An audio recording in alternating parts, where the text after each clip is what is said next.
Hello everybody, welcome back to ESPN's Football Forecast with myself, James Allcott, and this week I am joined by Dan Bardell and Kweku Afari, two fantastic broadcasters who know their football, and that's of course what we're going to talk about. We're going to talk about Chelsea against Arsenal. Now Dan, Chelsea against Arsenal, that's the team in 11th against the team joint top, but not top, according to our producer Tom, who's a Tottenham fan, but joint top with 20 points.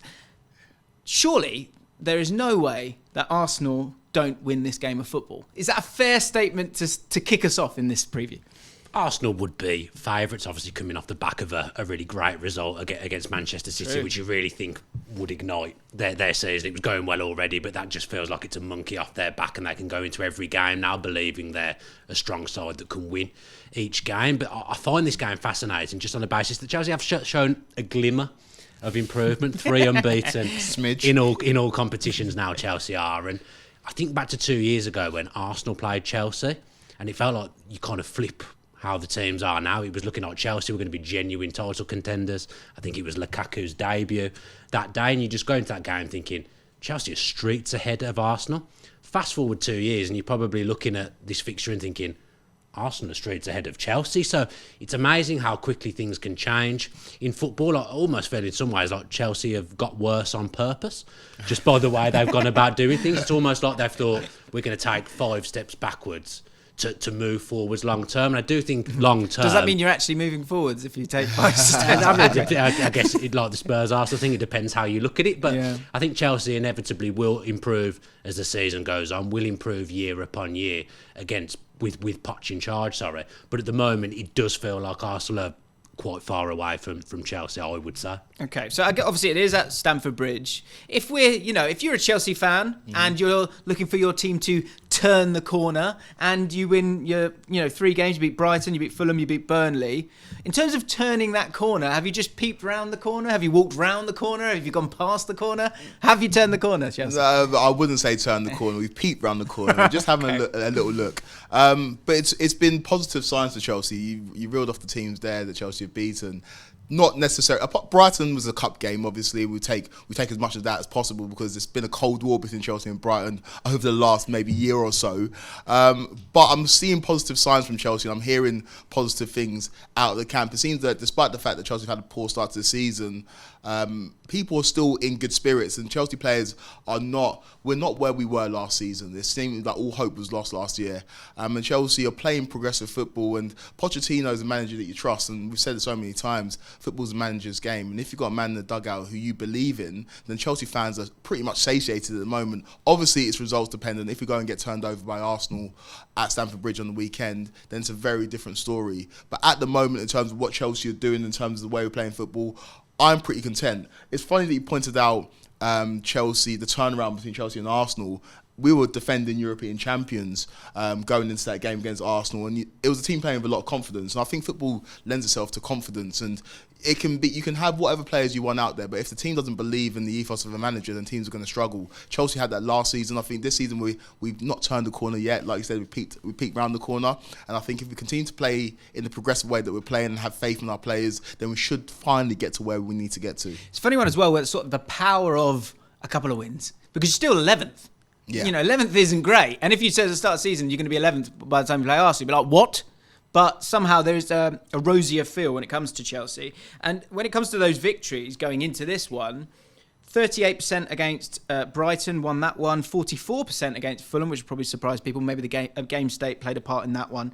And the Burnley game, they had 62%. So that points to me that they have the ability to beat teams if they've got the ball and be dangerous if they don't have the ball. And coming up against this Arsenal side, they're probably not going to have the ball. You've got an Arsenal side that generally have over 60% possession. I think I was watching the Different Knock the other day, and he was talking about how I think he thinks that Arteta wants them to get to about 70% possession in terms of their control of football matches.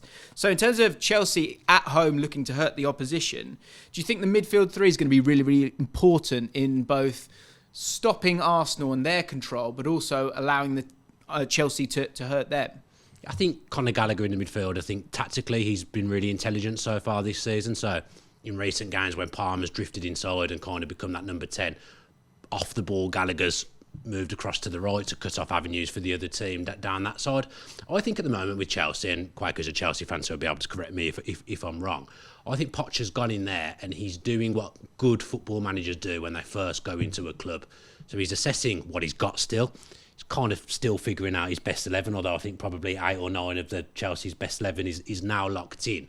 But I think he's getting the building blocks in place to get the defence right first. If I can get the defence right first, Chelsea haven't really conceded many goals. When I've watched them, they've looked reasonably solid. You know, got Colwill playing at left back at the moment, who's obviously a centre back playing at left back, but he's trying to keep it tight at the back, keep it solid. There isn't loads of goals in that team at the moment, but I think the goals will come.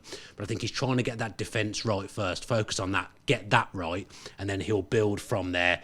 Move down the team, basically. Look at the midfield, get that the way he wants it, and then move on to Jackson up front and try and get him firing. But I think he's doing the right thing, because Chelsea did need to be sorted out defensively, but it does feel like goals have been a problem for a while, so it's probably finding the balance with that bit in the middle, the midfield, to offer enough protection to the defence, but then try and get more creative going forward. But the introduction of Cole Palmer's probably helped with that. He's an X factor, Cole Palmer. He does bring something different. I want to go back to the defence though. We talked about Levi Colwill, and long term, I think a lot of people see him playing centre back.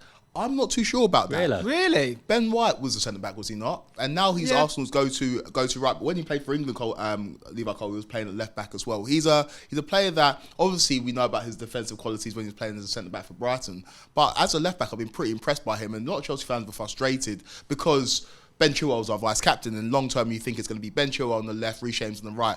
I'm not too sure about that. And if you look at the way Man City play with sometimes playing centre backs at full back, I wouldn't be too surprised to see Colwill play there long term.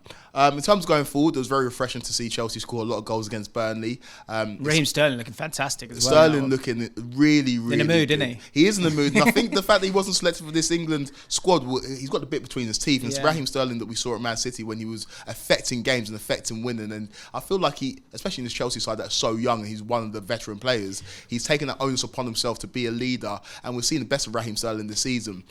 Arsenal are, we came on here before the international break. It was me, yourself and Harry Simeon talking about Arsenal, and I didn't want to put my neck on the line there and say that Arsenal are going to be title contenders or title winners, but I do think that they possess all the tools to really, really damage Chelsea.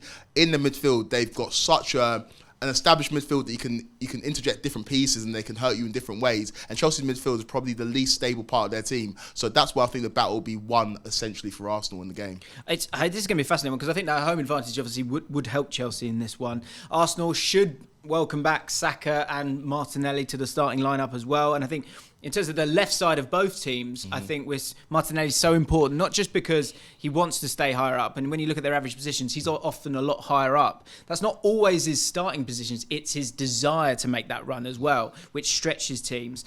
Coming to Sterling on the other side, I think because of Cole Palmer and his role, that he's been given a licence to get at the opposition, get on the ball when they switch the play, and really hurt the opposition as well. So I think there'll be a lot of sort of, if you think of that Man City-Chelsea game, and there was a sort of lack of width in that one, I think this could be the opposite a little bit. A lot of switching the play. You've got players like Enzo Fernandez who can do that as well. Of course, the Arsenal team can do that. And I think it's going to be an absolutely cracking game of football. But another test, firstly for Arsenal in those title credentials, but also I think for a coming-of-age moment for a few players. Colwill, as you said, Caicedo, I think, has looked better as the games have progressed. Gallagher as well. A lot of young players there. And this is a very different test to those games where you're supposedly the better team and you've got to break those other guys down. This is one where you'll be going toe-to-toe against a really, really strong Arsenal side. The best team in the country. Arsenal. Do you think? The best team in the country, yeah. Watching Arsenal closely this season, they've not been as devastating as they were last season, where they started the season on fire.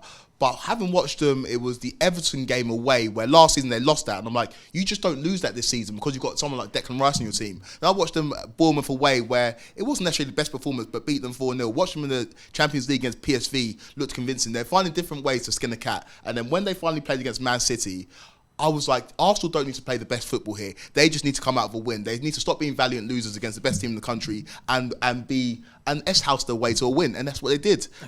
And I think that because of all those things and because they've got such a settled team, probably the most settled team in the Premier League. Do you think that? Because I watched him at the start of the season and I felt like he was almost doing too much. Really? Arteta, there was too many moving parts in the team. I think he has relaxed that in recent weeks, but I think at the moment, you probably would say they are the most complete team in the country. They have got a lot of players that they can bring in, and that will become a strength later on in the season. But at the start, I felt like he was kind of doing things for the sake of it at one point. But now he seems to have got a bit more settled and actually winning without Saka against Manchester City as well. Yeah, That's massive. I think you're getting ahead of yourself a little bit. Really? Yeah, I just think you need Martinelli and Saka in that team. That was one game of football. They can control games, but I still think it's up for grabs in terms of the best team in the league right now. Let's get to a prediction then when it comes to this one. Chelsea, as I said, at home against Arsenal. Dan, what are you saying?